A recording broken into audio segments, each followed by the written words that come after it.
म्हणजे की एखादा प्लॉट आहे, त्या प्लॉटमध्ये एखादी बिल्डिंग आहे, त्या बिल्डिंगमध्ये आज काहीतरी पेन पॉईंट्स आहेत म्हणून रिडेव्हलपमेंट करायचं आहे.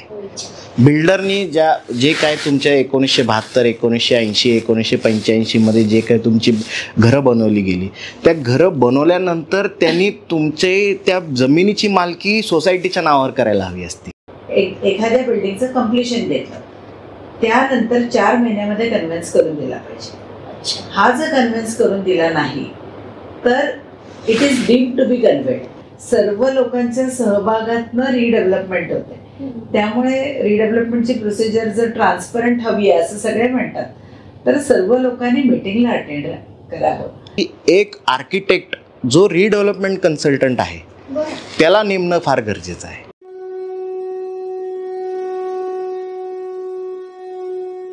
घर असावं घरासारखं, नको तर नुसत्या भिंती. घर हे प्रत्येकाचं स्वप्न आणि आयुष्यात एकदा घर बांधावं असं एकेकाळी एक पिढी विचार करत होती आणि म्हातारपणात केव्हा तरी घर त्यांचं पूर्ण स्वप्न व्हायचं. त्यानंतर काळ बदलला, झपाट्याने बदल होत गेले. झपाट्याने झालेल्या बदलामुळे पटकन घर 30शीत 40शीत व्हायला लागली आणि आता यंग जनरेशन जी IT मध्ये आहे ती वयाच्या 30व्या वर्षी घर घेते आणि EMI पेड करते. ज्यांनी पूर्वी घरं घेतलेली आहेत त्यांना मात्र आपली घरं डेव्हलप कशी होती किंवा आधुनिक संसाधनांनी समृद्ध कशी होती असं एक स्वप्न त्यांचं असतं की आपलं फ्लॅट असावं, एक दार लावलं की आतमध्ये संपूर्ण विश्व सामावलेलं असावं. परंतु त्यांचं वाड्या संस्कृतीचं किंवा अगोदरचं बांधकाम केलेलं घर, मग या सगळ्या चक्रातून बाहेर कसं निघायचं. तर मोठ्या सिटीमध्ये आज एक सगळ्यात महत्त्वाची कन्सेप्ट आली आहे ती म्हणजे रिडेव्हलपमेंट. खूप सोपं वाटतं, जागा वाढवून मिळते, आधुनिक सोयींनी परिपूर्ण घर मिळतं, ते त्याहून जास्त छान वाटतं. परंतु ते इतकं सोपं असतं का? तर तसं नाही आहे. त्याच्यात प्रत्येकाला म्हणजे घर घेणाऱ्याला प्रश्न असतात, बिल्डरला असतात, वकिलांना असतात.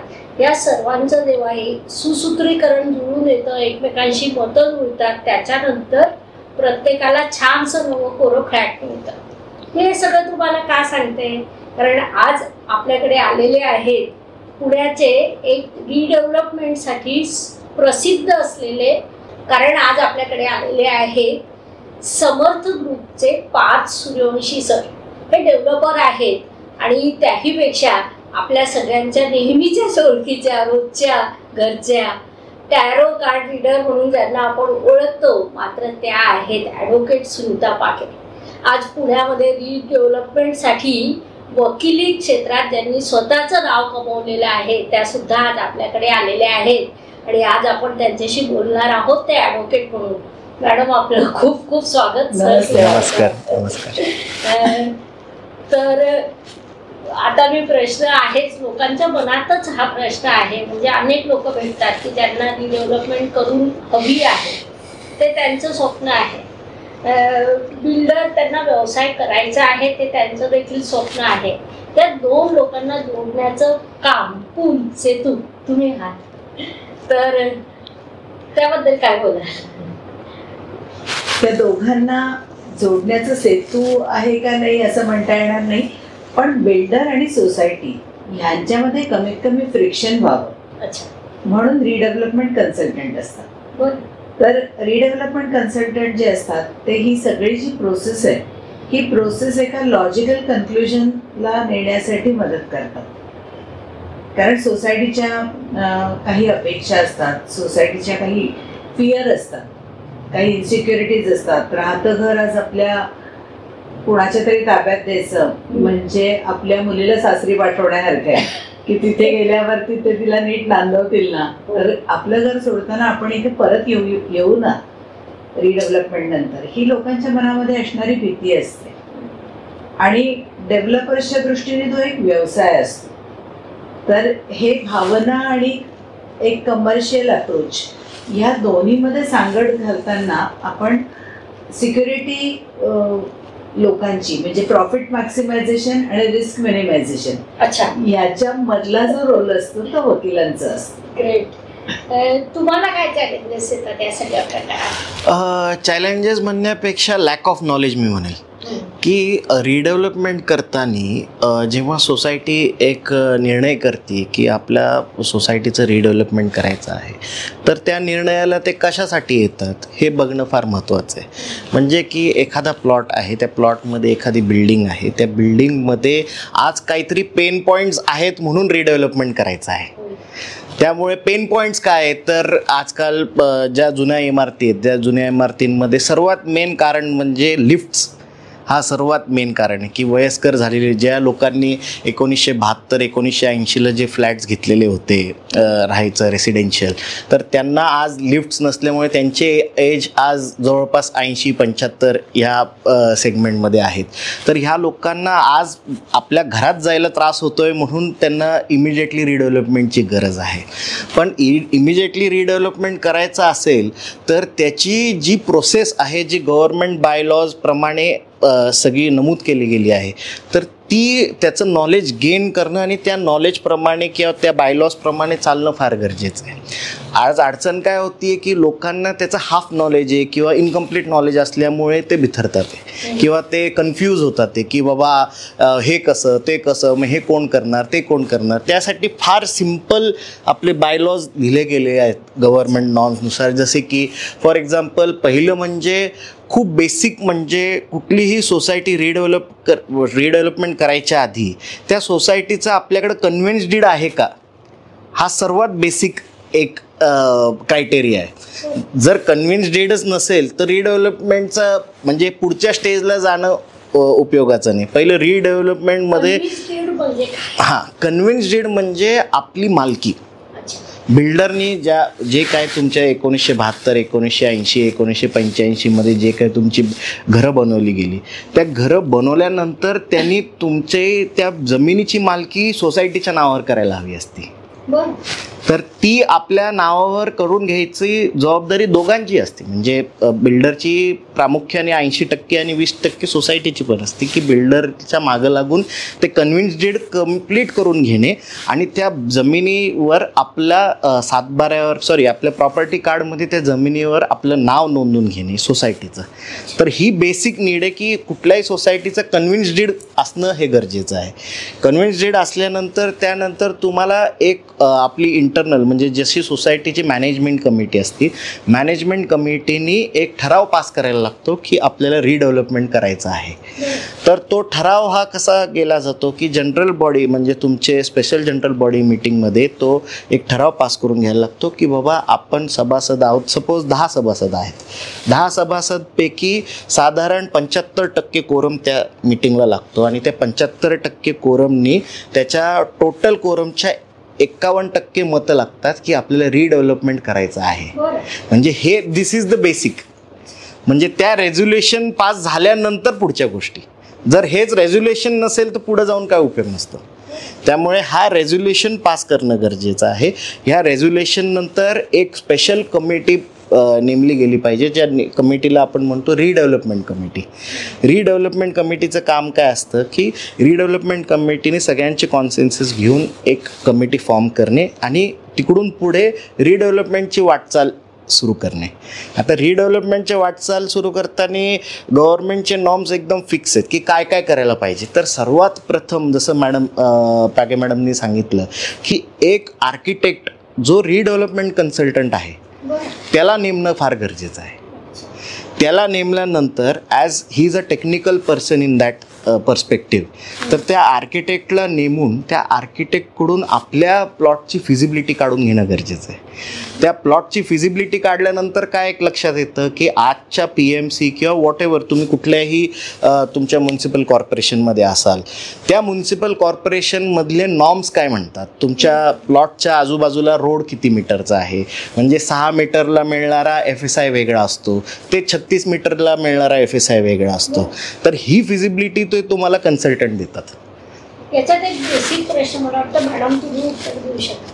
आता 82मध्ये त्यांच्या हातून चूक झाली, त्यांनी ते लीड करून नाही घेतली, मग आज काही त्याच्यावर सोल्युशन नाही आहे ना. कसं असतं हे रिडेव्हलपमेंट करताना आपण काय म्हणतो की रिडेव्हलपमेंट करताना तुम्ही तुमची प्रॉपर्टी डेव्हलपरच्या हातात देत असता. तुमच्याकडे 2 गोष्टी असतात. माझी प्रॉपर्टी आहे म्हणजे काय, तर माझ्याकडे त्याचं टायटल आहे, आणि माझ्याकडे त्याचं पोझिशन आहे. बरोबर आहे. ह्या दोन गोष्टी असल्या म्हणजे तुम्ही म्हणाल की माझी याच्यावरती संपूर्ण मालकी आहे. तर कन्व्हेन्स डीड म्हणजे काय, तर पूर्वीच्या काळी जागा होत्या, आता रिडेव्हलपमेंट होते. पूर्वीच्या काळी मोकळी जागा असायची, डेव्हलपर त्याचे डेव्हलपमेंट राईट घ्यायचा आणि मग जागेचा मालक आणि डेव्हलपर हे दोघं मिळून सोसायटी फॉर्म करायचे आणि ज्यांनी तिथे बिल्डिंगमध्ये फ्लॅट्स घेतले त्यांची सोसायटी व्हायची आणि त्यांच्या नावाने खरेदी खत केलं जायचं. हे जे खरेदी खत आहे ह्याला कन्व्हेन्स डीड म्हणतात. तर हे कन्व्हेन्स डीड समजा त्यावेळेला झालं नसेल काही कारणाने किंवा नंतर लोकांना वाटत असतं की ठीक आहे मी राहतोय, टॅक्स माझ्या नावाने येतोय, माझ्याकडे माझ्या फ्लॅटचं ॲग्रीमेंट आहे, असं वाटूच शकतं. म्हणजे ह्याच्यामध्ये इग्नोरन्स असतो, आळस असतो, सगळ्यांचं होईल ते माझं होईल आणि बेसिकली आपण ही जागा कधी सोडणार आहोत, ही रिडेव्हलपमेंट करू अशी स्वप्न सुद्धा कोणाला कधी पडली नव्हती आत्ता अगदी 2017पर्यंत. अच्छा. त्यामुळे कन्व्हेन्स डीड राहिलंय किंवा कन्व्हेन्स डीड झालं तरी प्रॉपर्टी कार्डवर नाव लावायचं राहिलेलं आहे त्याचं, ह्या गोष्टी लोकांना आत्ता कळायला लागल्या. तर ह्याच्यासाठी म्हणून गेली अनेक वर्ष महाराष्ट्र सरकारने डीमिंग प्रोव्हिजन्स इन्कॉर्पोरेट केलेले आहेत. म्हणजे काय, तर डेव्हलपरनी एखाद्या बिल्डिंगचं कम्प्लिशन घेतलं, त्यानंतर 4 महिन्यामध्ये कन्व्हेन्स करून दिला पाहिजे. हा जर कन्व्हेन्स करून दिला नाही तर it is deemed to be कन्व्हेड असं आपण म्हणतो. पण मग डीम्ड टू बी कन्व्हेड म्हणजे आपोआप कन्व्हेन्स होतो का, तर नाही. मग त्यावेळेला त्यांनी डेप्युटी डिस्ट्रिक्ट रजिस्ट्रार आहेत त्यांच्या ऑफिसमध्ये एक अर्ज करायचा आणि तो अर्ज करून डीम्ड कन्व्हेन्सचा अर्ज असतो तो, त्या अर्जावरती ऑर्डर होऊन सरकारचे प्रतिनिधी डेव्हलपरच्या ऐवजी तुम्हाला येऊन कन्व्हेन्स करून देतील आणि मग अशा प्रकारे तुम्हाला तो कन्व्हेन्स करून देता येतो आणि प्रॉपर्टीची मालकी ही सोसायटीच्या नावाने करून देता येते. सर जे बोलत होते मगाशी, तर ते 4 जुलै 2019ला महाराष्ट्र सरकारने काही गाईडलाईन्स इश्यू केल्या. तर ह्या ज्या 2009ला पण काही गाईडलाईन्स होत्या, मग 4 जुलै 2019ला त्यांनी गाईडलाईन इश्यू केल्या कारण लोकांचं म्हणणं होतं की ह्याला काहीतरी प्रोसिजर पाहिजे, ट्रान्सपरंटली गोष्टी होत नाहीत, म्हणून ती ट्रान्सपरन्सी एन्श्युअर करण्यासाठी म्हणून 4 जुलै 2019ला त्यांनी काही गाईडलाईन इश्यू केल्या की कशी रिडेव्हलपमेंट व्हायला पाहिजे. आता ह्याच्यामध्ये जे काही निर्णय असतात रिडेव्हलपमेंटच्या बाबतीत त्याच्यामध्ये कुठलेही निर्णय हे मॅनेजिंग कमिटी घेत नाही. सगळे निर्णय हे जनरल बॉडी घेते. तर जनरल बॉडी का घेते, कारण इथे टायटलचा प्रश्न असतो. इथे तुम्ही माझं घर घेणार आहात तर ह्याच्यामध्ये माझी इन्व्हॉल्वमेंट असलीच पाहिजे. मी मॅनेजिंग कमिटीमध्ये नसेलही कदाचित, पण मी सोसायटीचं सदस्य आहे आणि म्हणून सर्व निर्णय हे जनरल बॉडी घेते. मॅनेजिंग कमिटीचे निर्णय घेते ते जनरल बॉडीने त्यांना त्या वेळेला जेवढे अधिकार दिले तेवढ्या अधिकाऱ्यांच्या अधीन राहून मॅनेजिंग कमिटी निर्णय घेते. पण ते सुद्धा जनरल बॉडीने घेतलेले निर्णय असल्यासारखे असतात, कारण जनरल बॉडीने हा डिसिजन घेतलेला असतो की हा निर्णय मॅनेजिंग कमिटीने घ्यावा असं. त्यामुळे ह्याच्यामध्ये जनरल बॉडी सगळे अधिकार घेते. याच्यामध्ये प्रत्येक सभेला 67 म्हणजे 2/3 मेजॉरिटी असायला पाहिजे आणि टोटल स्ट्रेंथच्या 51% लोकांनी रिझोल्युशनच्या बाजूने मतदान करणं हे आवश्यक आहे. तर अशा पद्धतीने रिडेव्हलपमेंटची प्रोसिजर जाते आणि सर्व लोकांच्या सहभागातनं रिडेव्हलपमेंट होते. त्यामुळे रिडेव्हलपमेंटची प्रोसिजर जर ट्रान्सपरंट हवी आहे असं सगळे म्हणतात तर सर्व लोकांनी मिटिंगला अटेंड करावं. जर लोक मिटिंग अटेंड नाही केलं आणि मग ट्रान्सपरन्सी नाही असं म्हटलं तर अवघड जातं. आणि म्हणून सर्व सभासदांनी आपली मिटिंगला हजर राहण्याची कर्तव्य बजवावं. म्हणजे त्यांना हे गाईडलाईननी मिळालेले हक्क आहेत ते सगळे आपोआप मिळतात. जसं आपण म्हणतो की मतदान करा म्हणजे मग तुम्हाला हवी ती सगळं मिळेल. खूपच छान. हा एक प्रश्न खास तुम्हाला विचारते मी, हे जरी सगळं खरं असलं, प्रत्येकाची इच्छा जरी असली तरी तो मनात सतत साशंक असतो की नेमकं काय होईल. म्हणजे मला वाटतं हा प्रश्न सामान्य व्यक्ती तुम्हाला विचारण्यापेक्षा मॅडमला विचारत असतील, परंतु ते साशंक खूप असतात. त्यांना विश्वास वाटावा यासाठी आपण काय करतो. नाही, त्यांना विश्वास पटायला किंवा त्यांचा रिडेव्हलपमेंटच्या बाबतीत कॉन्फिडन्स यायला जसं मी आधी सांगितलं की एक रिडेव्हलपमेंट कन्सल्टंट आर्किटेक्ट नेमणं फार गरजेचं आहे. तो आर्किटेक्ट हा तुमचा नेमलेला कन्सल्टंट असतो आणि तो तुमच्या बाजूनी वर्किंग करत असतो. तर ह्या केसमध्ये एकदा तुम्ही त्याला नेमलं की तो एक तुम्हाला रोडमॅप दाखवतो की सोसायटीचं ह्या पुढची जर्नी कशी असेल. तर त्या जर्नीमध्ये की हायलाईट्स म्हणजे कसे असतात की साधारण तुम्ही त्याला नेमल्यानंतर तो तुम्हाला एक फिजिबिलिटी देतो. त्या फिजिबिलिटीवरून तुम्हाला हे लक्षात येतं की आपल्याला आपल्या प्लॉटच्या अगेन्स्ट आपल्याला फॉर एक्झाम्पल आज आपला 500 स्क्वेअर फुटाचा फ्लॅट आहे, तर 500 स्क्वेअर फुटाच्या अगेन्स्ट आपल्याला वाढीव एरिया किती मिळणार आहे हे तुम्हाला पहिल्यांदा आर्किटेक्ट सांगतो जो तुम्ही नेमलेला असतो. ह्या आर्किटेक्टकडून ह्याला फिजिबिलिटी घेतल्यानंतर ह्याची वाटचाल पुढे सुरू होते. आता ह्या आर्किटेक्टला पुढची जबाबदारी म्हणजे काय असते की साधारण त्यांनी सोसायटीचं एक सगळं डॉक्युमेंटेशन सगळं लिगल बरोबर कॉर्डिनेट करून सगळे डॉक्युमेंटेशन आहेत की नाही, कोणाचे किती मेजरमेंट्स आहेत. म्हणजे एखाद्या व्यक्तीने सांगितलं की माझा 500 स्क्वेअर फुटाचा फ्लॅट आहे, तर ती कन्सल्टंटची जबाबदारी असतात की ती जाऊन चेक करायची. मग ती फिजिकल मेजरमेंटनी चेक होती आणि प्लस डॉक्युमेंटरी चेक होती की ही जी प्रॉपर्टी ते म्हणतात आहे ती ॲक्च्युअलमध्ये आहे की नाही हे कन्सल्टंट व्हेरीफाय करून सगळ्यांच्या सहमतीने ते एक ड्राफ्टमध्ये टाकले जातात. त्यानंतर ह्या कन्सल्टंटचं पुढचं काम हे असतं की त्यांनी टेंडरिंग प्रोसेस ही सोसायटीला एक्सप्लेन करतात की टेंडरिंग प्रोसेसमध्ये की आज एक सोसायटी जर डेव्हलप करायची असेल तर किमान त्यांनी 3 बिल्डर्सची ऑफर घेऊन यायची असते. आता ह्याच्यामध्ये 2 टाईप्सचं टेंडरिंग असतं. एक टेंडरिंग म्हणजे पब्लिक टेंडरिंग, म्हणजे जिथं पेपरमध्ये रितसर एक नोटीस दिली जाते की ह्या अमक्या सोसायटीची रिडेव्हलपमेंट होत आहे, तर त्याचे टेंडर डॉक्युमेंट्स ह्या तारखेपर्यंत घेऊन जावा, की जेणेकरून बिल्डर्सला सगळ्यांना त्या सोसायटीच्या रिगार्डिंग सगळी इन्फॉर्मेशन मिळते आणि त्या इन्फॉर्मेशनच्याद्वारे ते एक ऑफर सबमिट करू शकतात इन टेंडरिंग प्रोसेस. तर ही झाली पब्लिक टेंडरिंग नोटीस. दुसरी एक प्रोसेस आहे की इन्व्हिटेशनल बेसिसवर, की बाबा तो कन्सल्टंट ऑलरेडी मार्केटमध्ये फ्लरिश्ड असतो, त्याचे 10 ते 15 बिल्डरबरोबर ऑलरेडी तो ॲज अ आर्किटेक्ट म्हणून काम करत असतो. सो ही नोज की कुठला डेव्हलपर फायनान्शियली साऊंड आहे, एक्झिक्युशन वाईज साऊंड आहे, तर त्या बिल्डर्सला इन्व्हिटेशनल बेसिसवर तो घेऊन येतो. हां, तर ह्या सगळ्या याच्यामध्ये तो सगळे जे त्याच्या नॉलेजमधले असलेले चांगली बिल्डर्स तो तुम्हाला घेऊन येऊ शकतो. आणि त्यानंतर मग टेंडरिंग प्रोसेस ही सुरू करून त्याच्यामध्ये सोसायटीला लूपमध्ये ठेवून ही टेंडरिंग प्रोसेस केली जाते. त्यानंतर हे टेंडर ओपनिंग होतं. ओपनिंगनंतर सगळे ऑफर्स इव्हॅल्युएट करून सोसायटीला दाखवणं ह्या कन्सल्टंटचं काम असतं. मॅडम, मी तुम्हाला एक प्रश्न विचारते की जेव्हा एखाद्या अपार्टमेंट डेव्हलपमेंटसाठी घेतलं जातं तेव्हा त्याच्या कायदेशीर बाबी कोण बघतं? बिल्डर, वकील, architect, company secretary, society secretary? कसं आहे माहिती आहे का मॅडम, हे जॉईंट एफर्ट्स आहेत. कारण कायदेशीर बाबी कोण बघता म्हटलं तर वकील बघतात, हे एक सिंपल उत्तर आहे, कारण वकिलानेच बघायला हवे. आता सोसायटी जेव्हा रिडेव्हलपमेंट, म्हणजे आपण असं म्हणतो की जेव्हा सोसायटी रिडेव्हलपमेंट करायची आयडिया कन्सीव्ह करते त्या क्षणापासून त्यांनी कन्सल्टंट अपॉइंट करावे. त्यांना 2 गोष्टी लागतात, लिगल बॅकअप आणि टेक्निकल बॅकअप. आणि हे लिगल पेरेंटिंग करणारे म्हणजे वकील आणि टेक्निकल पेरेंटिंग करणारे म्हणजे आर्किटेक्ट. आणि हे दोघं जेव्हा एकत्र येतात तेव्हा त्यांना आपण म्हणतो प्रोजेक्ट मॅनेजमेंट कन्सल्टंट.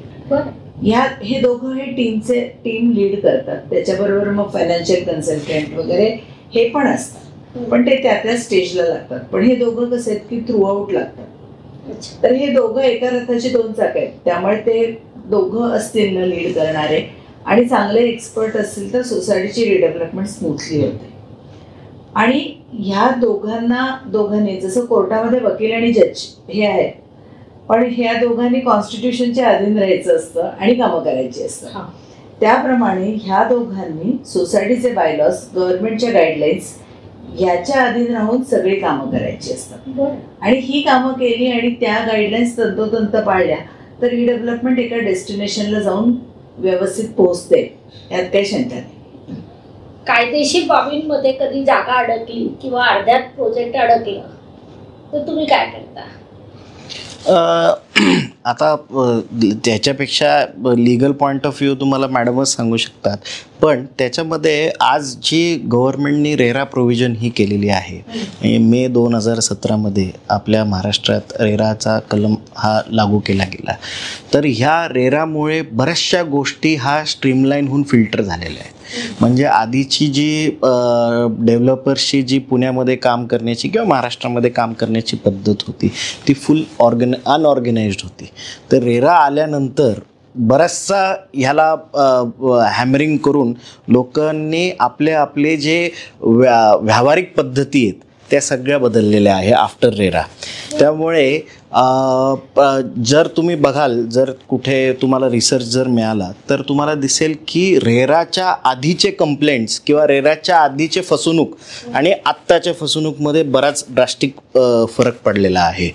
तर माझ्या मते कुठलाही प्रोजेक्ट तुम्ही सिलेक्ट करायच्या आधी त्याचा रितसर एक लीगल स्टडी केला गेला पाहिजे. म्हणजे की जसं वकील लोक लँड परचेस करताना त्यांचे चेकलिस्ट हे बऱ्याच मोठे असतात, पण आपण जेव्हा ॲज अ बायर एका बिल्डरकडून एखादा फ्लॅट किंवा एखादं शॉप विकत घेत असाल तर ॲटलिस्ट तुम्ही काय करायला पाहिजे की 3-4 एक बेसिक गोष्टी व्यवहार करताना लक्षात घेतले पाहिजे. की जसे की काय की आपण जेव्हा फ्लॅट जरी घेत असू तरी आपण बिल्डरकडून त्या जमिनीचे टायटल सर्च एक क्रेडिटेबल लॉयरकडून तो टायटल सर्च त्या बिल्डरचा असायला पाहिजे. तो एक टायटल सर्च आपण मागायला हवा. त्यानंतर जे ॲग्रीमेंट टू सेलचा जो ड्राफ्ट आहे तो व्यवस्थित वाचायला हवा. त्याच्यामध्ये काय हिडन चार्जेस किंवा हिडन एक्सपेन्सेस किंवा तुम्हाला न मानणाऱ्या काही अटी शर्ती आहेत की नाही त्या चेक केल्या गेल्या पाहिजे. आता ह्यासाठी पण तुम्हाला एक कुठंतरी एक लीगल ॲडव्होकेटकडून तुम्ही एक सल्ला घेतला पाहिजे. सामान्य जर ग्राहक असेल तर त्या अटी शर्ती इतक्या बारीक अक्षरात आणि इतक्या मोठ्या असतात. नाही, तुम्हाला डेव्हलपमेंट ॲग्रीमेंटमध्ये तुमच्या सेल ॲग्रीमेंटमध्ये तो म्हणजे असं छोट्या अक्षरात मध्ये नसतो. तो प्रॉपर एक साधारण एक 40-50 पानाचाच असतो, पण तुम्ही ते वाचणं फार गरजेचं आहे ॲज अ कन्झ्युमर. हल्ली काय झालं, रेरामुळे काही काही गोष्टी सिम्प्लिफाय झाल्या. रेरा म्हणजे काय, रिअल इस्टेट रेग्युलेशन आहे. रिअल इस्टेट रेग्युलेशन ॲक्ट या नावामध्येच खरंच आहे की रिअल इस्टेटच्या ट्रान्झॅक्शन्स रेग्युलेट करण्यासाठी जो कायदा आला तो म्हणजे रिअल इस्टेट रेग्युलेशन आहे. याच्यामध्ये काय झालेलं आहे की डेव्हलपर हे ओपन पोर्टल आहे. रेराचं जे पोर्टल आहे ते ओपन आहे. म्हणजे आता समजा तुम्ही एखादा प्रोजेक्ट सुरू केला समजा, तर तो प्रोजेक्ट सुरू केल्यावरती ही लँड कोणाच्या नावाने आहे, कोण डेव्हलपर आहे, लँड ओनर आणि डेव्हलपर यांच्यामध्ये काय ॲग्रीमेंट झालेलं आहे, या डेव्हलपरनी या फ्लॅटवर कर्ज काढलंय का, या डेव्हलपरनी प्लॅन सँक्शन करून घेतलेत का, किती मजल्याची बिल्डिंग सँक्शन झाली आहे, किती FSI कन्झ्युम केला आहे, TDR विकत घेतलाय का, आता प्लॅन कुठल्या फ्लोअरपर्यंत सँक्शन झाला आहे, ह्या सगळ्या गोष्टी ओपन पोर्टलवर सगळ्या जगाला अवेलेबल असतात. त्यामुळे तुम्हाला ट्रान्सपरन्सी आपोआप तिथे मेंटेन होते. सर्च रिपोर्ट असतो तिथे, ह्या सगळ्या गोष्टी असतात. एवढंच काय तर रेरानी प्रत्येक ग्राहकाबरोबर करण्याच्या ॲग्रीमेंटचा एक स्टँडर्ड मसुदा दिलाय आणि हा जो मसुदा आहे या मसुद्याप्रमाणेच तुम्हाला ॲग्रीमेंट करावे लागतात. समजा तुम्हाला ह्या मसुद्याच्या पलीकडे जाऊन काही टर्म्स घालायचे असू शकतात, तर तुम्हाला रेराला डेव्हिएशन रिपोर्ट द्यायला लागतात की स्टँडर्ड ॲग्रीमेंटपासून तुम्ही का डेव्हिएट होताय, याच्यासाठी तुम्हाला डेव्हिएशन रिपोर्ट द्यायला लागतो. तो देखील तिथे ओपन पोर्टलवर अवेलेबल असतो की आम्ही का डेव्हिएट होतो. मग आपण जसं म्हणतो ना की तुम्ही तुमचा तो मसुदा वाचू शकत नाही, लहान अक्षरात असू दे मोठ्या अक्षरात असू दे, लिगल लँग्वेज आहे. आणि खरं म्हणजे काय, जसं पुस्तकात बघून सर्जरी करता येत नाही तसं तुम्ही गुगलवर किती शिकणार. आणि जे करण्यासाठी आम्ही 3 वर्ष शिक्षण घेतलं आणि पुढची असंख्य वर्ष प्रॅक्टिस मध्ये घालवली, ते तुम्ही गुगलवरनं कसं शिकणार. त्यासाठी तुम्हाला वकिलांचीच मदत पाहिजे. तर तुमच्या भाषेत बोलायचं तर जेनू काम तेनूच आहे, त्याप्रमाणे तुम्हाला वकिलांची मदत तिथे घ्यावी लागते. आणि ह्याच्यासाठी काही बेसिक डॉक्युमेंट्स आहेत की तुमच्याकडे तुम्ही रेराच्या साईटवर कुठलाही प्रोजेक्ट हा रेरा रजिस्टर्ड आहे ना बघा. कारण रेरा ही एक आपल्या दृष्टीने ना सामान्य माणसाच्या दृष्टीने एक पेरेंट ऑर्गनायझेशन आहे आणि रेरा ही ग्राहकांचे इंटरेस्ट प्रोटेक्ट करण्यासाठी म्हणून स्थापन झालेली संस्था आहे. आणि रेग्युलेटरी फोरम म्हणजे काय तर डेव्हलपरचे फंड्स रेग्युलेट करते. तुमचा जो ओरिजिनल प्रश्न होता की एखादा प्रोजेक्ट मध्येच अडकला तर काय, त्यापासून आपण थोडं डेव्हिएट झालो. तर त्या प्रश्नाचं उत्तर देते की जे पाचचं सांगत होते की रेरा आहे आता आणि रेराच्या आधीची गोष्ट आणि रेराच्या नंतरची गोष्ट ही खूप फरक आहे. तर रेरा हा ॲजिटेशन फोरम आणि रेग्युलेटरी फोरम दोन्हीसाठी अवेलेबल आहे. आता रेग्युलेटरी फोरम म्हणजे काय तर प्रोजेक्ट का मध्ये अडकतो कॅश फ्लोमुळे की डेव्हलपरला आर्थिक प्रश्न आला तर प्रोजेक्ट अडकतो, कायदेशीर प्रश्न झाले निर्माण तर प्रोजेक्ट अडकतो, की टायटलमध्ये प्रॉब्लेम आहे वगैरे. पण जेव्हा डेव्हलपरच्या कॅश फ्लोमुळे प्रोजेक्ट अडकायचे, पूर्वी आपण असं म्हणायचो की डेव्हलपरनी अर्धवट प्रोजेक्ट केला आणि सोडून गेला असं व्हायचं. आता तसं होण्याची शक्यता कमी आहे. कारण आता कसं होतं की रेरा हे डेव्हलपरचे फंड्स रेग्युलेट करते.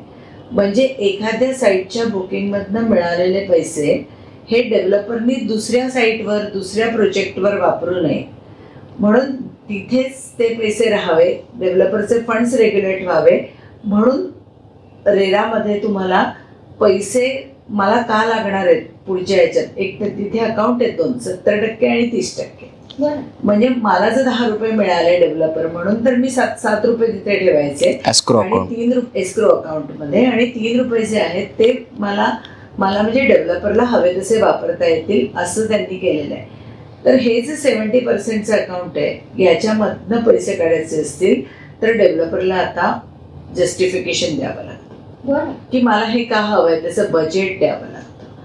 त्यामुळे आपल्यासारख्या सामान्य ग्राहकांना माहिती आहे की ह्या प्रोजेक्टमधनं आलेले पैसे डेव्हलपर दुसऱ्या प्रोजेक्टमध्ये ते वापरू शकणार नाही, ते सायफन ऑफ होत नाही आणि म्हणून मग प्रोजेक्ट हा कॅश फ्लोमुळे अडकत नाही.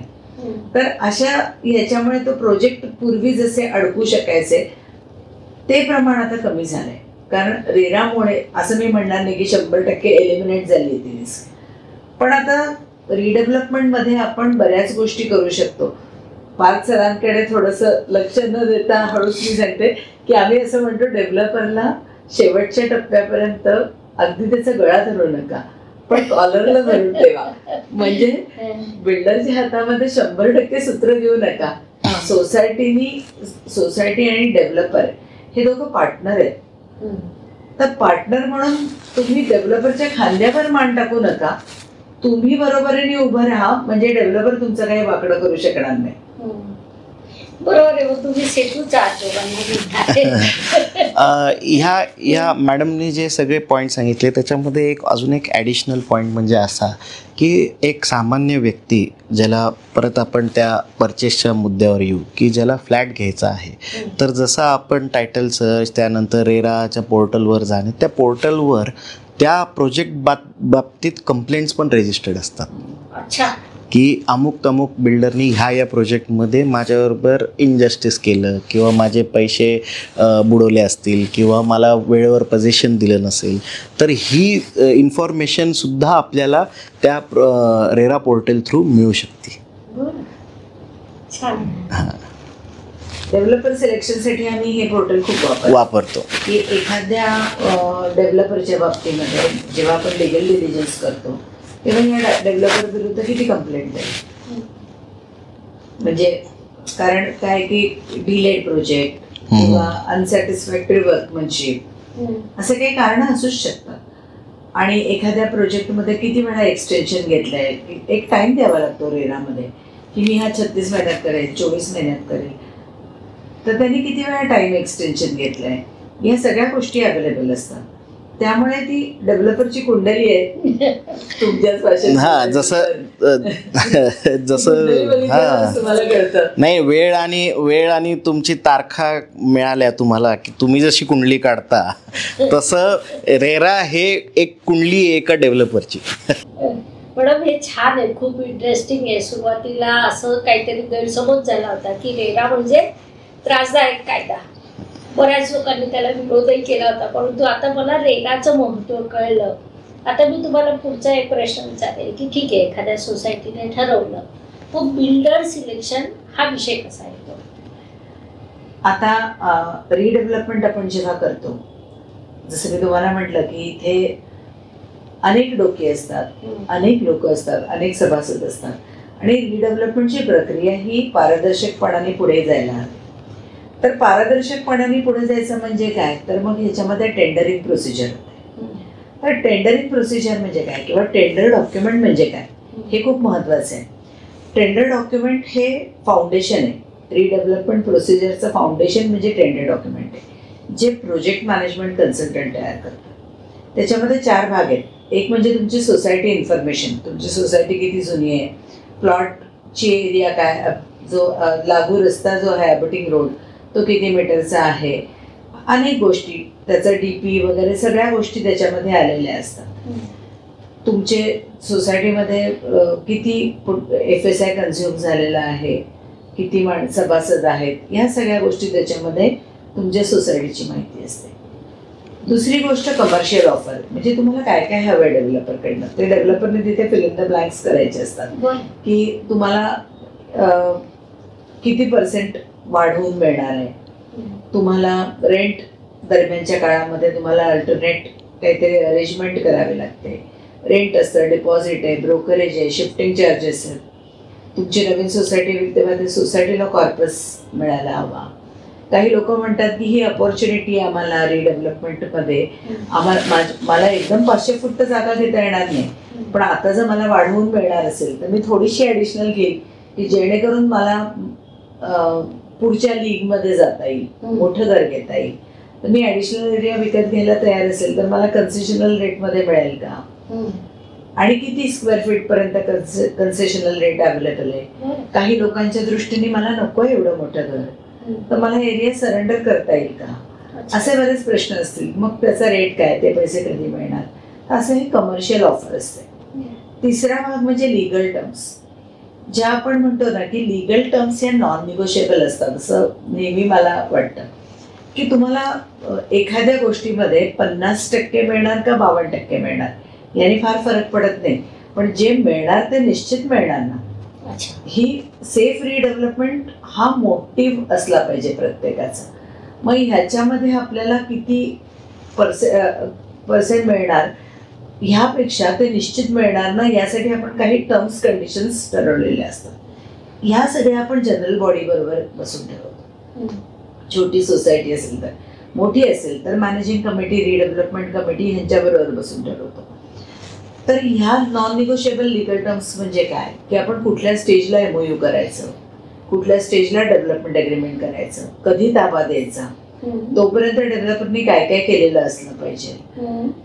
ह्या सगळ्या ज्या अटी आहेत ना की आपल्याला डेव्हलपरला पेनल्टी क्लॉजेस असतील, उशिरा पोझिशन मिळाला तर आपला रिडेव्हलपमेंट ही किती महिन्यांमध्ये संपली पाहिजे, ह्या सगळ्या ज्या गोष्टी आहेत ना ह्या लिगल टर्म्स आपण बिफोर हँड ठरवतो. आणि टेंडर डॉक्युमेंटच्या लिगल टर्म्स अशा असल्या पाहिजेत की त्या एकदा डेव्हलपरनी ॲक्सेप्ट केल्या की त्याचाच MOU झाला पाहिजे. म्हणजे डेव्हलपरकडनं MOU येण्याच्या अगोदर तुमचं टेंडर डॉक्युमेंट हे इतकं वॉटर टाईट असलं पाहिजे की तुम्हाला काय हवं आहे हे डेव्हलपरला बिडिंग करताना माहिती पाहिजे. म्हणजे बिडिंग करताना डेव्हलपर तुमच्या टर्म्स ॲक्सेप्ट करून बिडिंग करतो किंवा तो काही वेळेला तुमच्या टर्म्स ह्या योग्य नाही आहेत, व्यवहार्य नाही आहेत, म्हणून ह्या टर्म्स मी मान्य करणार नाही आहेत, बाकी ह्या मी मान्य करतोय आणि हे बिड प्रेझेंट करतोय असं म्हणेल.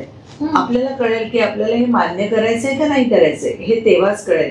बिल्डर सिलेक्शनच्या क्रायटेरियामध्ये आपल्या लिगल टर्म्स डेव्हलपरनी मान्य केले आहेत का नाही हा सुद्धा एक निकष असला पाहिजे. आणि चौथा पार्ट म्हणजे स्पेसिफिकेशन्स, की मला कुठल्या स्पेसिफिकेशन्स हवेत मला माझ्या फ्लॅट बरोबर. टेक्निकल स्पेसिफिकेशन म्हणजे मला लिफ्ट कुठली हवी आहे, मला कुठले फिटिंग्स हवेत वगैरे वगैरे, ह्या सगळ्या गोष्टी त्याच्यामध्ये घेतो. आणि पाचवा आम्ही एक डॉक्युमेंट जोडतो ते म्हणजे डिक्लरेशन फ्रॉम द डेव्हलपर, की माझ्या अगेन्स्ट पेंडिंग केसेस आहेत का, माझे काही प्रोजेक्ट लॅप्स झालेत का, हे डेव्हलपरकडनं आपण सेल्फ डिक्लरेशन घेतो. तर असं हे टेंडर डॉक्युमेंट असतं जे आपलं एक बायबल असल्यासारखं आहे. तर हे टेंडर डॉक्युमेंट जे आहे ना हे मदर डॉक्युमेंट आहे आणि त्यावेळेला बिल्डर इक्वेशनमध्ये नसतो. त्यामुळे आपल्याला आपली रिडेव्हलपमेंट कशा पद्धतीने करायची आहे हे ठरवण्याची पहिली अपॉर्च्युनिटी म्हणजे टेंडर डॉक्युमेंट आहे. एकदा हे टेंडर डॉक्युमेंट आपलं असलं तर आम्हाला असं करायचं आहे, आम्हाला असं पुढे जायचं आहे, हे टेंडर आपण क्लोज करतो. हे टेंडरचं प्रेझेंटेशन आहे सोसायटीचं आणि मग त्याप्रमाणे टेंडर डॉक्युमेंटवर लोकांचं सजेशन घेतलं जातं, ते डॉक्युमेंट अप्रूव्ह होतं, त्याचं रिझोल्युशन पास होतं की हे टेंडर डॉक्युमेंट सर्वानुमते मंजूर झालं आहे. त्यानंतर आपण टेंडर डॉक्युमेंट पब्लिश करतो. म्हणजे काय तर आपण इन्व्हिटेशन पाठवतो वेगवेगळ्या डेव्हलपरना. आपण लोकांना सांगतो की तुमच्या ओळखीचे जे काही डेव्हलपर्स असतील तर त्यांना तुम्ही सांगा की असं असं आपल्या सोसायटीची रिडेव्हलपमेंट होणार आहे, तुम्ही टेंडर घेऊन जा. किंवा आपण त्याची एक नोटीस न्यूजपेपरमध्ये पब्लिश करतो आणि आपण जनरल सगळ्यांना इन्व्हाइट करतो, सगळ्या डेव्हलपर्सना, की आमची सोसायटी रिडेव्हलप होते, आमचं टेंडर डॉक्युमेंट ऑफिसमध्ये अवेलेबल आहे, या किमतीला अवेलेबल आहे, तुम्ही घेऊन जा आणि तुम्हाला इंटरेस्ट असेल तर तुम्ही टेंडर भरा. त्याप्रमाणे आपल्याला टेंडर्स येतात. हे जे टेंडर्स आहेत हे टेंडर आपण सर्वांसमोर आणि कोऑपरेटिव्ह रजिस्ट्रारच्या प्रतिनिधीसमोर आपण ओपन करतो. ते ओपन केल्यानंतर जे आर्किटेक्ट आहे ते त्याचा एक कंपॅरेटिव्ह ॲनालिसिस करतात आणि मग त्याच्यामध्ये कोणी किती पर्सेंटेज दिलेले आहेत, कोणी रेंट किती दिले वगैरे, हा एक कमर्शियल पार्ट असतो ज्याला आपण कमर्शियल रँकिंग म्हणतो.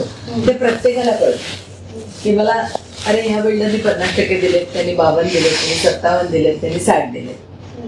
हा एक भाग असतो, हा प्रत्येकाला कळतो कारण तो खूप टँजिबल आहे, लगेच कळतो.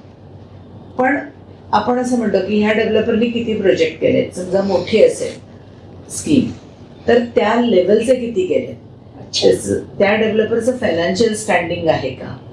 मग अशा वेळेला आम्ही आलेले जे काही बिड्स आहेत त्यांचं लिगल डिलिजन्स करतो.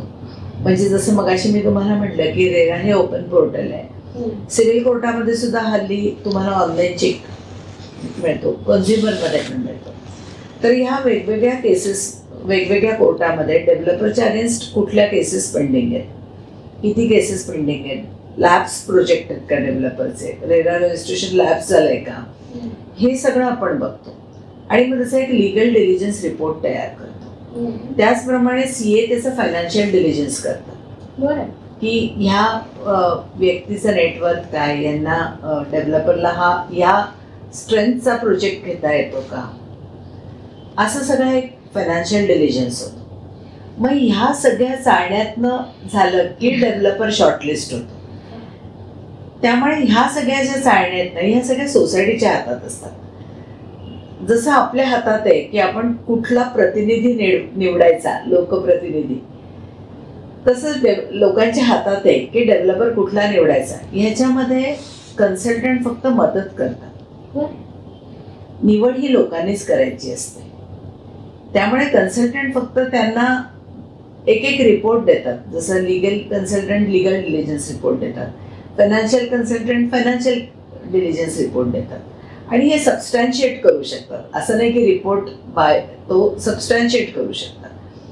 आणि आर्किटेक्चरल रिपोर्ट जो असतो तो तुम्हाला कमर्शियल आलेलं जे असतं त्याचा ॲनालिसिस, मग प्रत्यक्ष लोकांनी जाऊन साईट व्हिजिट होतात, त्या बिल्डरच्या साईट बघितल्या जातात, त्याच्यामध्ये कम्प्लिटेड साईट, ऑनगोईंग साईट, अशा सगळ्या साईट बघितल्या जातात. लोकांचे तुम्ही इंटरव्ह्यूज घेता की तुम्हाला या डेव्हलपरचा एक्सपिरियन्स कसा आहे. अशा प्रकारे ते सगळ्या चाळण्यातून मग तो डेव्हलपर सिलेक्ट होतो. आणि हा डेव्हलपर सिलेक्ट होताना सुद्धा त्याच्या आधी डेव्हलपरचं प्रेझेंटेशन होतं. अच्छा. तुम्ही तुमचा पर्स्पेक्टिव्ह काय या प्रोजेक्टकडे बघण्याचा, तुम्ही हा कसा करणार आहात, लोकांना प्रश्न विचारण्याची संधी असते, डेव्हलपरला संधी असते to present his ideas about the project. आणि मग तो पण तो प्रोजेक्ट बद्दल त्याचे काय ऍस्पिरेशन्स आहेत हे सगळं तो प्रेझेंट करतो. आणि मग हे प्रेझेंटेशन झालं की मग निवडणूक जशी होते तसं वोटिंग होतं आणि वोटिंगमधनं डेव्हलपर सिलेक्ट केला जातो. आणि मग आपण डेव्हलपरला लेटर ऑफ इंटेंट देतो. ते लेटर ऑफ इंटेंट अगदी छोटं इन्फॉर्मल डॉक्युमेंट असतं ज्याच्यामध्ये आपण असं म्हणतो की we have intention to go head with you provided we agree on the terms and conditions to be incorporated in the MOU. त्यामुळे this letter of intent will not create any contractual obligation असं म्हणून आपण एक साधं letter of intent डेव्हलपरला देतो. Based on that letter of intent डेव्हलपरकडनं आपल्याला MOUचा ड्राफ्ट येतो. टेंडर कंडिशनला अधीन राहून किंवा टेंडर कंडिशन आणि पुढचे निगोशिएशन ह्याच्या अधीन राहून त्यांच्याकडनं MOUचा ड्राफ्ट येतो. आणि मग पुढे बिल्डर बरोबरची जॉईंट वाटचाल सुरू होते. पूर्वी बिल्डरला एक प्रश्न विचार. ठीक आहे, पर्यंत झालं, लेटर ऑफ इंटरेस्ट तुम्हाला मिळालं, पण कसं असतं ना, ते सोसायटी आहे, तिथे 50 माणसं 100 माणसं, प्रत्येकाची एक विचार करण्याची पद्धत वेगळी. मग त्याच्यात असं घडू शकतं का की 4 लोकांचं नकारात्मक आहे किंवा कुठेतरी काहीतरी विरोध आहे, मग त्यांना तुम्ही कसं मॅनेज करता? सर्वात प्रथम म्हणजे जेव्हा अशी केसेस पाहायला मिळतात की बाबा फॉर एक्झाम्पल एखादी 100 लोकांची सोसायटी आहे, 100 लोकांच्या सोसायटीमधून 10 लोक हे त्या 100 लोकांच्या फ्लोमध्ये नाही आहेत. तर त्याचे फ्लोमध्ये नसण्याचे कारणं फार वेगवेगळी आहेत. की जसं मी आधी सांगितलं की lack of knowledge about the procedure, किंवा जसं मॅडमनी सांगितलं की मीटिंगला हजर न राहणं.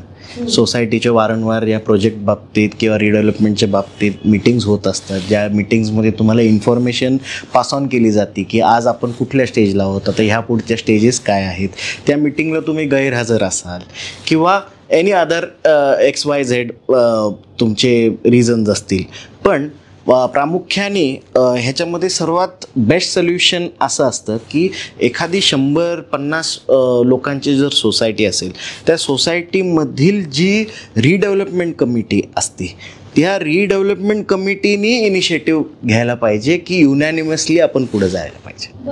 कारण की जोपर्यंत तुमचा MOU होत नाही तोपर्यंत सोसायटी आणि बिल्डर ॲज सच इंटरफिअरन्स कुठलाच नसतो. जे काही वाटचाल एकत्र किंवा आपण म्हणू बिल्डर आणि सोसायटीचं लग्न हे MOUला होतं. एंगेजमेंट होती तोपर्यंत फक्त पाहायचा कार्यक्रम सुरू असतो. त्यामुळे ॲज सच त्या पॉईंटला म्हणजे जोपर्यंत MOU DA होत नाही तोपर्यंत बिल्डरनी त्या सोसायटीच्या पॉलिटिक्समध्ये किंवा सोसायटीच्या ह्या अडचणीमध्ये पडू नये असं माझं प्रामुख्याने मत आहे. एकदा तुम्ही MOU DAच्या स्टेजला गेले जिथे आपली ऑफिशियल इन्व्हॉल्वमेंट होती, त्या ऑफिशियल इन्व्हॉल्वमेंटमध्ये देन यू कॅन टेक की पुढं घेऊन जाऊ शकतो की बाबा 100पैकी हे जे 10 नाराज आहेत ते कशामुळे नाराज आहेत, या बिल्डरवर नाराज आहेत की या सोसायटीच्या कमिटीवर नाराज आहेत किंवा लॅक ऑफ नॉलेजमुळं नाराज आहेत किंवा त्यांना कुठे पुढं कसं जायचं हे माहितीच नाही आहे. तर अगेन प्लस आपल्याला शून्यापासून त्यांना एक एन्कॉर्पोरेशन ऑफ नॉलेजपासून सुरू करायला लागतात गोष्टी. म्हणून ह्या सगळ्या गोष्टीचं एक बेस्ट सोल्युशन काय आहे की सोसायटीच्या रिडेव्हलपमेंटच्या दर मीटिंगला आपण हजर राहणं. यातनं माझा प्रश्न तसाच राहिला, रिडेव्हलपमेंट करताना सोसायटीतल्या सगळ्या लोकांचा सहभाग पाहिजे. जर सोसायटीतल्या काही लोक तुमच्या वाटचालीत सहभागी नाहीच झाले तर मग अशा वेळी तुमची भूमिका काय किंवा तुमच्याजवळ उपाय काय? हा प्रश्न मला विचारायला पाहिजे म्हणून तर तुमचा अनुत्तरित राहिला. ऍक्च्युली कसं असतं की unanimity is best thing to have. नेहमी रिडेव्हलपमेंट हा निर्णय युनॅनिमस असला पाहिजे, कारण युनॅनिमस असला की वेळ जात नाही. त्यामुळे रिडेव्हलपमेंट प्रक्रियेमध्ये आपण सर्वांना सामावून घेत घेत पुढे जायला पाहिजे. जसं आपण म्हणतो ना की रिडेव्हलपमेंट करताना कुठलेही निर्णय हे मॅनेजिंग कमिटी किंवा रिडेव्हलपमेंट कमिटी यांनी घ्यायचं नसतं, हे जनरल बॉडीने घ्यायचं असतं. मग आपल्याला सगळे निर्णय घेताना, आता उदाहरणार्थ सगळ्यात पहिल्यांदा आपण रिडेव्हलपमेंटला तत्वतः मंजुरी देतोय का, हा निर्णय आपण मेजॉरिटीने घेतो. पण तोही तिथपासून आपण युनॅनिमिटीसाठी जर समजा आपण if we strive for the unanimity असं म्हणू, तर आपल्याला लक्षात येतं की रिडेव्हलपमेंट प्रक्रियेमध्ये आपल्याबरोबर नसणारे लोक कोण आहेत, आपण त्यांच्याशी बोलू शकतो त्यावेळेपासून. कारण रिडेव्हलपमेंट प्रक्रिया सुरू होऊन बिल्डर अपॉइंटमेंट होईपर्यंत बराच वेळ जातो, 6 ते 8 महिने जातात. या 6 ते 8 महिन्यामध्ये तुमचेच नेबर असतात, तुमच्याच जवळचे लोक असतात, ते तुम्हाला का विरोध करतायत हे तर आपण समजून घेऊ शकतो. मग तुम्ही ट्रान्सपरंटली पुढे गेलं तर रिडेव्हलपमेंट जर्नीमध्ये तुमच्या बसमध्ये लोक थोडेसे उशिरा बसतात, पण बसतात. तर अशा वेळेला लोकांना रिडेव्हलपमेंट प्रक्रियेमध्ये जर सामावून घ्यायचं असेल तर प्रत्येक डिसिजन हा जनरल बॉडीने घ्यायचा, मॅनेजिंग कमिटीने घ्यायचा नाही. म्हणजे मग रिडेव्हलपमेंटची प्रोसिजर ही ट्रान्सपरंट होते आणि प्रत्येक स्टेजला नाही म्हणणारे लोक कळतात. हे मी तुम्हाला थोडंसं आपण एक अप्रोच कसा ठेवायला पाहिजे हे सांगितलं. तरी काही लोक नाही म्हटले. समजा काही लोक म्हणले आम्हाला रिडेव्हलपमेंट करायचीच नाही. आता बरीच कारणं असू शकतात. तर काही लोक, आपण चांगली कारणं बघूया की काही लोक असतात ते म्हणतात की आमचं वय झालंय आता आम्ही आम्हाला भीती वाटते की आम्ही आयुष्यात कधी भाड्याच्या घरात राहिलो नाहीये आणि आता आम्ही भाड्याच्या घरात शिफ्ट होणार, आम्ही परत येऊ शकणार का नाही, कोर्ट कचेरी करण्याचं आमचं वय नाही, ही त्यांची भीती असते.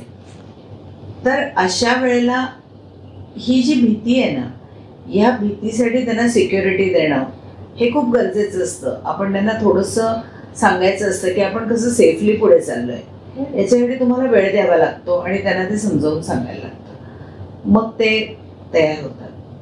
दुसरी गोष्ट म्हणजे काय, आणि म्हणून आपण रिडेव्हलपमेंटचा पिरियड कसा मिनिमाइज करता येईल हे पण आपण त्याच्यामध्ये बघतो की लवकरात लवकर लोकांना पोझिशन कसं मिळेल, पण तरी अर्थात जो वेळ द्यायचा तो द्यायलाच लागतो. एक सोसायटी होती, तिथे एक बाई होत्या, त्या 95 वर्षाच्या होत्या. त्या प्रत्येक रिडेव्हलपमेंटच्या मीटिंगला हजर राहायच्या आणि मी जितक्या वेळा जायचे त्या मला इतक्या छान हसून म्हणायच्या, Sunita, do you think I will be able to shift in a redeveloped premises?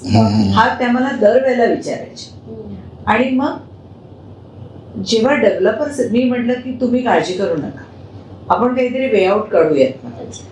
जेव्हा ही वेळ आली ना की ॲक्च्युअल डेव्हलपर सिलेक्ट झाला, त्या बाईंनी तोच प्रश्न डेव्हलपरला विचारला आणि त्या एकट्या राहत होत्या. त्या म्हटलं इथे नेबर आहेत, दार उघडलं की मला माहिती आहे माझे शेजारी कोण आहे, माझं आणि त्यांचं माझ्या ह्याच्यात पहिलं नाव त्यांचं आहे आणि ते लगेच माझ्याकडे येणार आहेत. आम्ही जेव्हा शिफ्ट होऊ तेव्हा हे सगळं नसणार आहे, त्यामुळे मला भीती वाटते. डेव्हलपरने त्यांना झालं, यू डोंट वरी आंटी, आम्ही तुम्हाला, आता हल्ली सिनियर सिटीजन होम असतात तिथे सगळ्या गोष्टी आहेत, तर मी पहिलं तुम्हाला शिफ्ट करेल स्वतःच्या जागेमध्ये, तर मी तुमची ही जागा विकत घेतो, तुम्हाला मी रेडी पोझिशन दुसरीकडे फ्लॅट देतो. तर तो जो प्रॉब्लेम होता तो आम्ही डेव्हलपर पुढे मांडला होता की ह्या 95 वर्षाच्या आणि त्या दृष्टीने त्यांनाही प्रॅक्टिकली इम्पॉसिबल होतं. प्लॅन सँक्शन होणार आणि मग 3 वर्ष बांधकाम चालणार, 100 वर्षच्या होतील त्या, हे प्रॅक्टिकली थोडंसं इम्पॉसिबल असलेली गोष्ट होती. आणि डेव्हलपरने त्यांना सिनियर सिटीजन होम हल्ली जे पर्टिक्युलरली होतात तिथे त्यांची इच्छा होती आणि तिथे त्यांना शिफ्ट केलं. तर ह्या अशा सगळ्या गोष्टी होऊ शकतात जिथे लोकांना वेस्टेड इंटरेस्ट आहे किंवा चुकीच्या कारणासाठी लोक विरोध करतात. तर त्यांना कोणीतरी विशिष्ट बिल्डर हवा असतो त्यांचा, जो त्यांना कन्सिडरेशन जास्त देणार आहे, असे काही असेल, किंवा मला जास्त पाहिजेत असं जर काही लोकांची इच्छा असेल तर त्यांच्यासाठी कायदा आहे अच्छा. तर कायद्याने त्यांना बाहेर काढण्याचे किंवा कायद्याने त्यांच्याकडनं ताबा घेणं रिडेव्हलपमेंटसाठी, बरं. तर ह्याच्यासाठी म्हणून कोऑपरेटिव्ह कोर्ट्स आहेत, आर्बिट्रेशन आहे, किंवा अपार्टमेंट वगैरे यांच्या बाबतीत सुद्धा, किंवा डेव्हलपर सिलेक्ट झाल्यानंतर तुम्ही गेलं तर सिव्हिल कोर्ट्स आहेत. तर वेगवेगळ्या फोरममध्ये त्या त्या केसप्रमाणे तुम्हाला जाता येतं. अच्छा. आणि इथे रिडेव्हलपमेंटसाठी स्पेसिफिक प्रोव्हिजन्स आहेत की जिथे तुम्हाला लवकर रिडेव्हलपमेंटसाठी ताबा मिळवता येतो. अर्थात हा ताबा घेताना सुद्धा डिसेंडिंग मेंबरचे इंटरेस्ट पण गृहीत धरले जातात. जोपर्यंत त्याला मिळणारा फ्लॅट आहे त्याचा प्लॅन सँक्शन होत नाही तोपर्यंत उगाचच त्याला घराबाहेर काढण्याची ऑर्डर होत नाही. त्यामुळे सगळा साकल्याने विचार करून रिडेव्हलपमेंटला विरोध करणाऱ्या लोकांकडनं ताबा घेता येतो.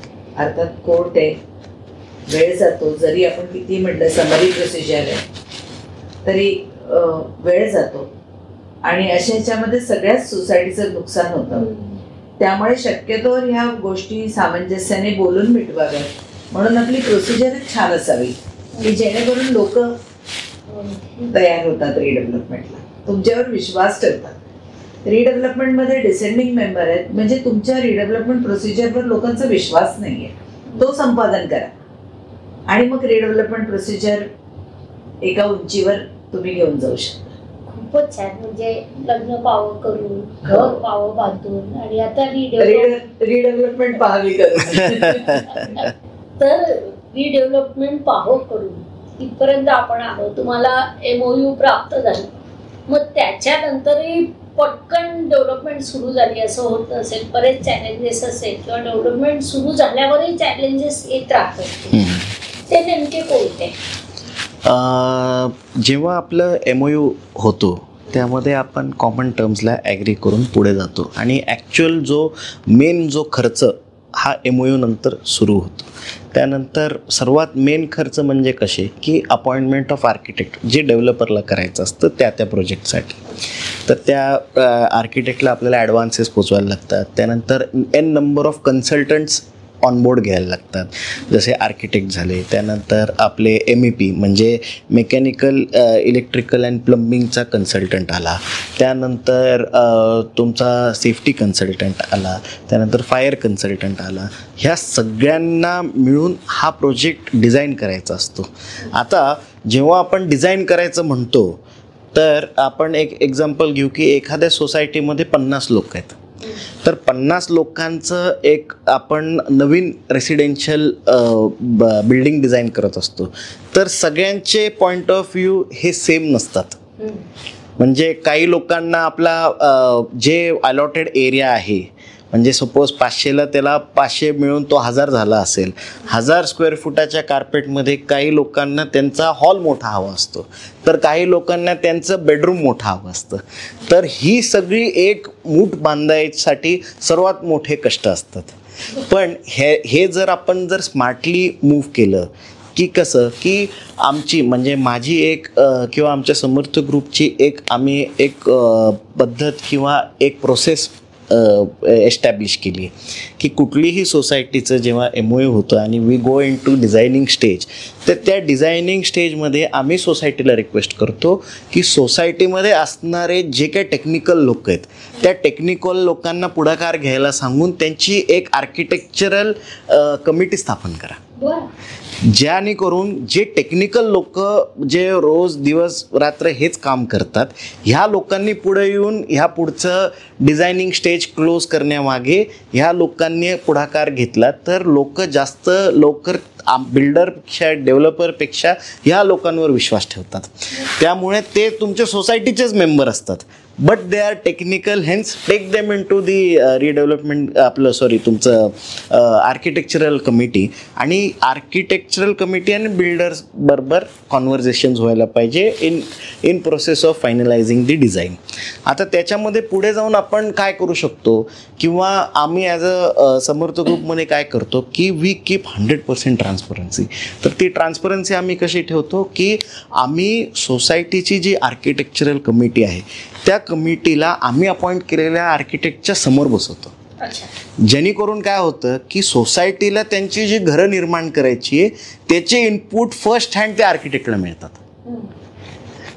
आणि जेव्हा ही कमिटी एक इनपुट देऊन एक प्लॅन बनतो, तो प्लॅन प्रेझेंट करतानाही ही आर्किटेक्चरल कमिटी ती सोसायटीमध्ये तो शो करते आणि त्याच्यावर कमेंट्स घेते. ह्यानी काय होतं की एक युनॅनिमस डिसिजन आपल्याला फास्ट मिळू शकतो. म्हणजे आमचा एक प्रोजेक्ट आहे, त्या प्रोजेक्टमध्ये फक्त 3 मीटिंगमध्ये आम्ही एक सोसायटीची बिल्डिंग डिझाईन फायनल केली. हा एवढं फास्ट आपण करू शकतो जर सगळे एकमत आहेत तर. आणि नाहीतर ह्याच प्रोसेसला पुण्यामध्ये 1.5 ते 2 वर्ष पण लागलेले आहेत. त्यामुळे युनॅनिमस डिसिजन होणं आणि तो बिल्डिंग डिझाईन फायनल करणं फार गरजेचं आहे. आता ह्यामध्ये अजून एक अडचण म्हणजे प्रामुख्याने काय होती की आपण MOU LOI नंतर MOU हे नंतर केल्यानंतर जर ही प्रोसेस जर फास्ट केली नाही तर आपण दिलेलं जे बिडमध्ये किंवा टेंडरमध्ये, जसं मॅडमनी तुम्हाला टेंडर प्रोसेस समजवली, त्या टेंडर प्रोसेसमध्ये एक कॅल्क्युलेशन घेऊन आपण उतरलेलो असतो की बाबा आज आपण हे बिड सबमिट केलं आहे, ह्या बिडची प्राइसिंग पुढच्या 6 महिन्यापर्यंत किती इन्फ्लेशन किंवा TDRचे रेट्स किती फ्लक्च्युएट होऊन वर जातील किंवा आपले मटेरियल रेट्सचं फ्लक्च्युएशन इन्फ्लेशन कन्सिडर करून घेतलेलं असतं आणि त्या पद्धतीने आपण ते सबमिट करतो. आता ह्या MOUच्या प्रोसेसला किंवा फायनलायझिंग ऑफ ड्रॉइंगच्या प्रोसेसला जर वेळ लागला तर हे पुढचे कॅल्क्युलेशन्स हॅम्पर होतात. त्यामुळे प्रॉफिटेबिलिटी जी बिल्डरची जी एक एस्टिमेटेड असती ती खालवती. त्यामुळे MOU नंतर डिझायनिंग स्टेजला एक ॲप्ट लोक निवडून त्या लोकांचं ऐकून पुढे जाणं फार गरजेचं आहे. त्यानंतर डिझायनिंग स्टेज संपल्यानंतर ही जी डिझायनिंग स्टेजची जी तुमची इन्फॉर्मेशन किंवा डेटा आहे, हा डेटा सगळा इन्कॉर्पोरेट केला जातो तुमच्या डेव्हलपमेंट ॲग्रीमेंटमध्ये. आता डेव्हलपमेंट ॲग्रीमेंटमध्ये काय काय डेटा सोसायटीच्या बाजूने इन्कॉर्पोरेट करायचा असतो ते तुम्हाला मॅडम समजेल. आपण मगाशी म्हटलं की MOU म्हणजे एंगेजमेंट आहे, तर डेव्हलपमेंट ॲग्रीमेंट म्हणजे लग्न आहे. तर आणि मुलीला सासरी पाठवणं केव्हा? पोझिशन हे आपण डेव्हलपर बरोबर जे काही डॉक्युमेंट्स करतो ते हे प्रत्येक डॉक्युमेंट आहे हे खूप महत्त्वाचं आहे. कारण ह्या प्रत्येक डॉक्युमेंटमधनं आपण हा प्रोजेक्ट पुढे कसा नेणार हे ट्रान्सपायर होत असतं. आणि म्हणून ही सगळी डॉक्युमेंट्स आहेत ना, ही याचं ड्राफ्टिंग खूप क्लमझी नसावं. आपण असं म्हणतो की beauty of language is to make it simple. त्यामुळे हे सिम्प्लिफाईड असावं जे सगळ्यांना समजेल. हे जे डेव्हलपमेंट ॲग्रीमेंट आहे हे टेंडर डॉक्युमेंटला अधीन राहून केलं जातं. आणि म्हणून डेव्हलपर आणि सोसायटी यांच्यामध्ये जे निगोशिएशन झाले तेच निगोशिएशन ह्या डेव्हलपमेंट ॲग्रीमेंटमध्ये यावं. मग या डेव्हलपमेंट ॲग्रीमेंटमध्ये आपण डेव्हलपरला कुठले कुठले अधिकार देतो हे येतं. आता डेव्हलपमेंट ॲग्रीमेंटमध्ये ना 2 महत्त्वाच्या गोष्टी आहेत. एक अनेक महत्त्वाच्या गोष्टी आहेत, त्यातली एक महत्त्वाची गोष्ट म्हणजे डेव्हलपर तुम्हाला कन्स्ट्रक्टेड एरिया देत असतो. सोसायटी ॲज अ होल, इथे प्रत्येक इंडिव्हिज्युअल मेंबरशी ॲग्रीमेंट नसतं.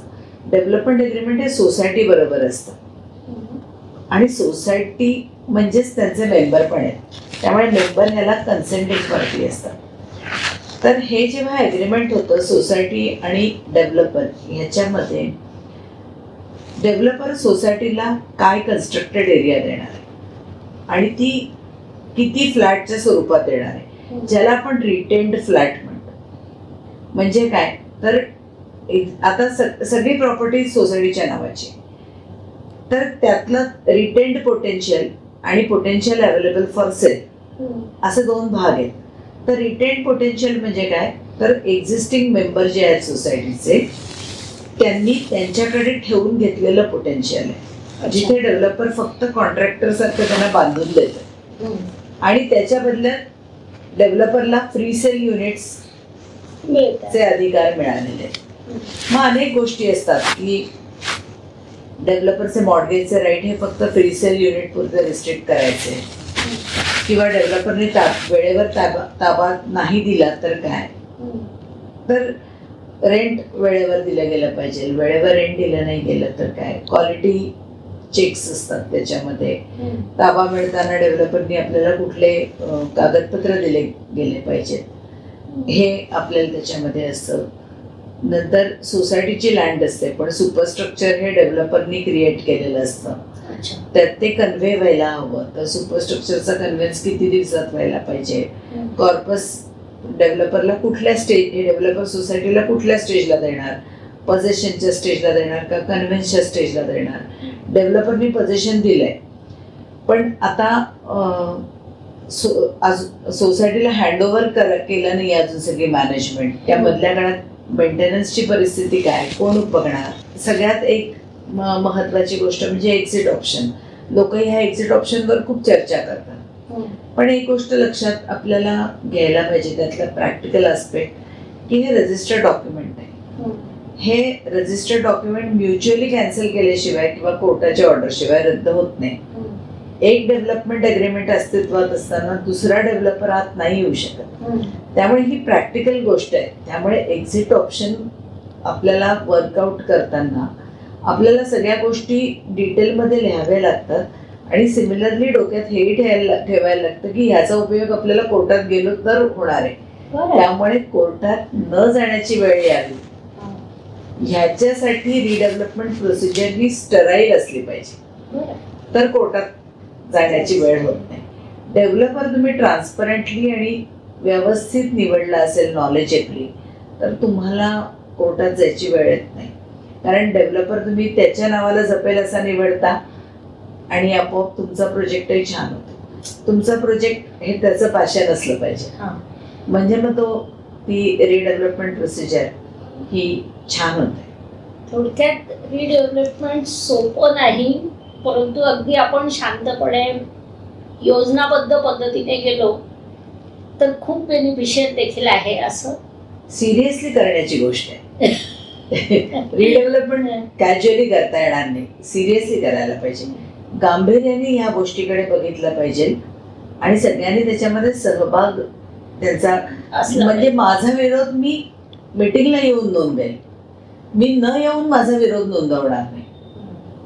असं तुम्ही पहिल्या प्रश्नापासून हेच उत्तर देताय की प्रत्येक मीटिंगला हजर राहा. विरोध करणाऱ्या माणसांनी येऊन विरोध नोंदवावा. एक अनुभव सांगते. एका सोसायटीमध्ये गेले होते मी आणि 50-52 लोक यायचे आणि 200 लोकांची सोसायटी. तर मी त्यांना म्हटलं होतं तुम्ही मीटिंग 4 बिल्डिंग होत्या त्याच्यामध्ये मी त्यांना म्हटलं मीटिंग घ्या आणि म्हटलं छान मोठे काय बीजेपीचे आणा म्हटलं जिथे माझा आवाज सगळीकडे पोहोचला पाहिजे. आणि मी लोकांना म्हटलं मला खात्री आहे तुम्ही आज कोरम इथे नसेल तरी तुम्ही तुमच्या घरातून, खिडकीतून, बाल्कनीतून सगळेजण तुम्ही ऐकताय. फक्त तुम्हाला सहभागी व्हायचं नाही आहे रिडेव्हलपमेंट कमिटीमध्ये, हे रिडेव्हलपमेंटच्या प्रक्रियेमध्ये. तर तुमचा विरोध असेल तर तुम्ही विरोध करायला या, नाहीतर हे लोक मेजॉरिटीने डिसिजन घेतील आणि एक दिवस कोर्ट तुम्हाला तो मानायला लावेल. तर तुम्हाला जर असं वाटत असेल की तुमच्या इच्छेप्रमाणे रिडेव्हलपमेंट व्हायला पाहिजे, तुम्हाला जर असं वाटत असेल की रिडेव्हलपमेंट हा मायनॉरिटीचा हातातला विषय नको, याच्यामध्ये सर्वांचा सहभाग हवा आहे, तर तुम्ही मीटिंगला या आणि इथे येऊन विरोध करा. म्हणजे तुमच्या विरोधाला पण अर्थ राहील आणि मग तुम्ही ते पुढे जा. त्या सोसायटीमध्ये पुढच्या मीटिंगला जवळजवळ 80% लोक हजर होते आणि त्यानंतर आता तिथे बिल्डर पण सिलेक्शन. म्हणजे ह्या पद्धतीने रिडेव्हलपमेंट होते. फक्त लोकांनी तिथे हजर राहणं हे गरजेचं असतं. मॅडमनी जो आपल्याला पॉईंट सांगितला की रिडेव्हलपमेंटचा जेव्हा तुम्ही बिल्डर निवडता त्या बिल्डर निवडताना तुम्ही एक साईट व्हिजिट करता. तर साईट व्हिजिटला गेल्यावर तुम्ही प्रामुख्याने काय गोष्टी बघितल्या गेल्या पाहिजे की बिल्डरनी बांधलेली जी वास्तू आहे त्या वास्तूचा RCC कसा आहे, त्या वास्तूचं फिनिशिंग कसं आहे, त्या वास्तूचं एलिव्हेशन कसं आहे, त्याच्या लॉबीज कशा आहेत.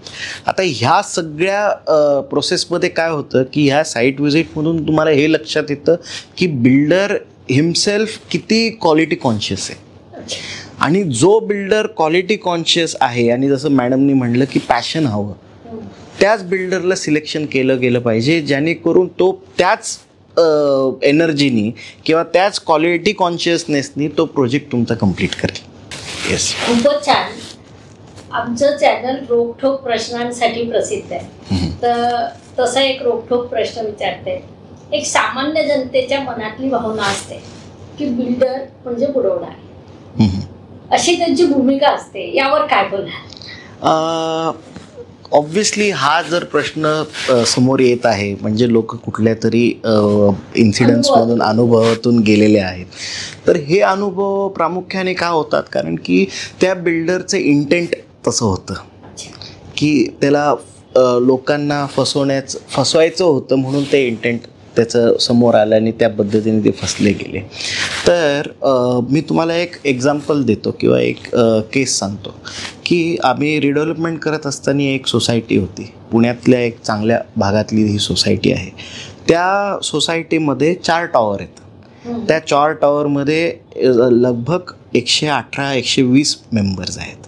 तर ह्या लोकांना एका बिल्डरनी तुमचं स्कीम ही विकली आणि स्कीम तो अर्धवट सोडून पळून गेला.